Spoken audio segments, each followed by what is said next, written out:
that essentially teachers have the future of Canada in their hands.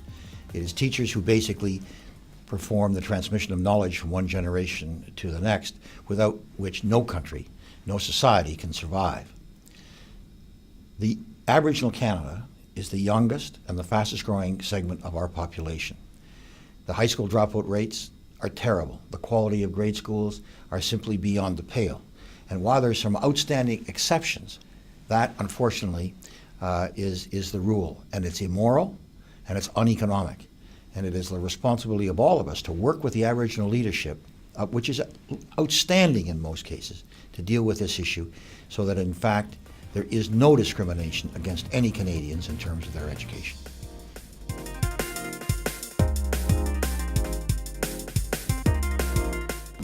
Well, most people, in terms of my political record, talk about the elimination of the deficit when I was finance minister, but as far as I'm concerned, it was really the Kelowna Accord with the Aboriginal leadership of the land, all of the premiers, the territorial leaders. It's the first time in the history of the country that the Prime Minister sat down with the premiers and with the Aboriginal leadership, the territorial leaders, to essentially deal with the issues. And what we said to the Aboriginal leaders was, we're not going to tell you what your problems are or what to do. You tell us what you believe the solutions are, and we will work to see if we can achieve it.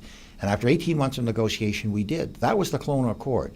Unfortunately, the current government did not adopt the Kelowna Accord, but it is my belief that under any circumstances, the approach that we took, that is to say to recognize that we have to deal equal to equal with the Aboriginal leadership, is the essential first step.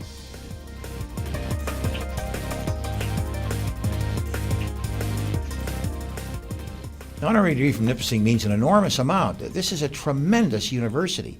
And when you sat there on the stage, as I did, and you watch these students come through, all of whom were going to be teachers, and you recognized how much good they are going to be able to do in this country, it meant an enormous amount to me. And then talking to the students afterwards, and when they all said, most of them came up and said, Mr. Martin, we liked what you said about Aboriginal Canada, and we really want to do that kind of thing.